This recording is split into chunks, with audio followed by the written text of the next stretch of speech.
নিৰ্বাচন খেলিব আৰু আপোনালোকৰ কি হ'ব ইউপিপিএল দলে কেনেদৰে আগবাঢ়ি যাব এইবাৰ দল ৰাজনৈতিক দল ইলেকশ্যন খেলিবৰ কাৰণে ওলাই আহে কোনোবা এলায়েন্সত আহিলে আহি আমিও চেষ্টা কৰিম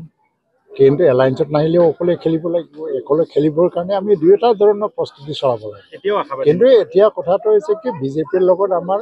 এলায়েন্স 2026 চনলৈকে তো তাত আমি যিকোনো ধৰণৰ বুজাবুজি যাব পাৰোঁ এই ট্ৰিপল এলায়েন্স ফ'ৰপল এলায়েন্স যিটো এটা আনুষ্ঠানিকতা বিটিচি নিৰ্বাচনটো বুজাবুজি আমাৰ সদায়ে থাকিব কাৰণ চৰকাৰ আমি চলামেই আমি চৰকাৰ চলামেই ইউপিপিএলৰ নেতৃত্বত চৰকাৰ চলিব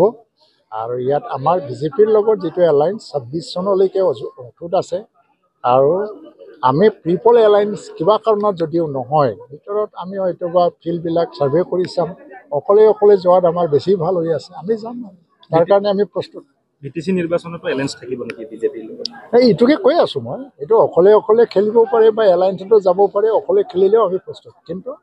অকলে খেলিলেও বিজেপি আৰু ইউপিপিএলৰে যৌথ চৰকাৰ হ'ব কাউন্সিলত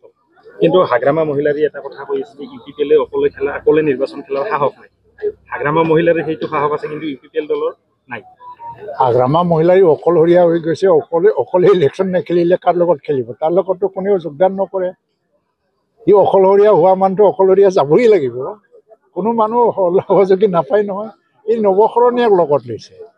ইণ্টাৰেষ্টিংলি নৱশৰণীয়া হাগ্ৰামাৰ বিৰুদ্ধে আন্দোলন কৰিয়ে নৱশৰণীয়া হৈছিলে অৱৰোহ হৈছিলে এই নৱশৰণীয়া এতিয়া হাগ্ৰামা বন্ধ হ'ব খুজিছে এইটো মানুহ বুজাত কোনো অসুবিধা নাই হাগ্ৰামা এতিয়া অকলশৰীয়া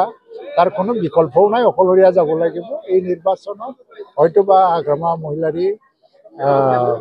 নিজৰ দমত নিজৰ চিন্তা পৰিকল্পনা অনুসাৰে নিৰ্বাচন খেলিব নোৱাৰিব এই কাৰোবাৰ ইচাৰাত ইলেকশ্যন খেলিব লাগিব ইউপিপিএলে চৰকাৰ গঠন কৰিব পাৰিব এইটো ফাক্কা ইউপিপিএলৰ নেতৃত্বত ইউপিপিএল বিজেপি যৌথভাৱে চৰকাৰ গঠন কৰিব